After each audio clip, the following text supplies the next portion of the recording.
Hi guys. Hi po sa inyo po lahat. Pakita ko po sa inyo. Ito po ay dry na nana. Ayan po siya. Dry na nana po. Nilalagay po yan sa salata. Sa salata po nilalagay ito po. Ito po ay dry.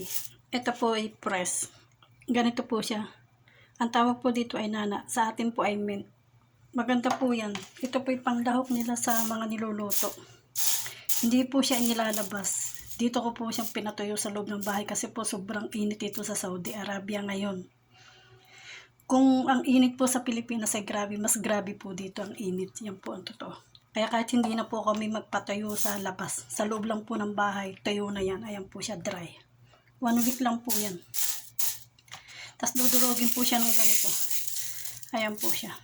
Ito po siya. Panlagay po sa ulam. Salamat po and God bless po sa atin lahat.